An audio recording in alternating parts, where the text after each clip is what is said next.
Yok,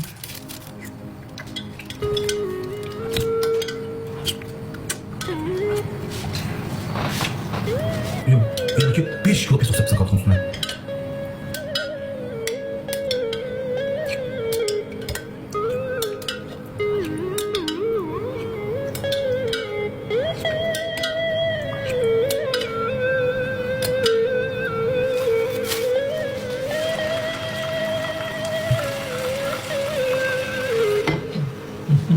Dur şu kadar.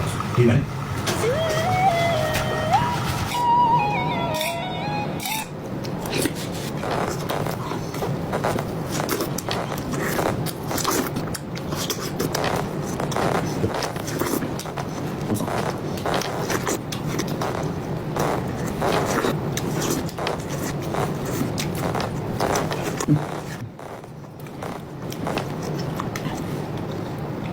Aa, çörek kurtardı.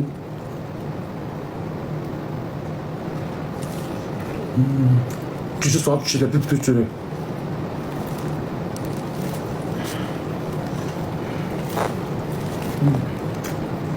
Yemeğim kapandı, ne kadar kaldı? Gətirim, gətirməyim, gətirim, gətirməyim, qarnım geçəlir, gətirim, gətirməyim, qarnım geçəlir, gətirim, gətirməyim, gətirim, gətirməyim, qarnım geçəlir, gətirim, gətirməyim, gətirim. Gətirmək işdir. Gətirmək işdir, nə var? Bu gətirmək yox. Artist. Xalayı nəridə az? Qonşum müşkün azdır. Başın qızı da timnaz. Gətirməyim işdir, gətirmək işdir ona. Bambulu, qəsən gətirirəm. Gətirmək işdir ona məndən ayrım. Düşün. Qarnım partladı, qarpız yenə mənim ödümsüzmü deyin, ödməz yandı bu. Ücə, qarpızla ödüm, içərdə dalaşırlar. O deyir, dağdan gəl bardakını qovasan da deyir, yox, sən gəl bardakını qovasan, ücə, burada ücə qızındır. Bilməm də, qarpız yankim ödüm, kriz verir. Kimsə mənə yazır ki, bon appetit dedi, yanılmış olsun. Thanks, sağ ol, thank you. Bu sefer suyu az gəldi.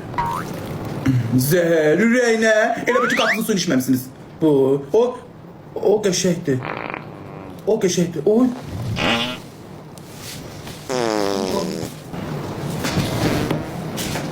Gəldim uşaqlar, itlər bax, gəldim, görün, hayırlar. Yağlıyı, hə, bax, gözümə bax.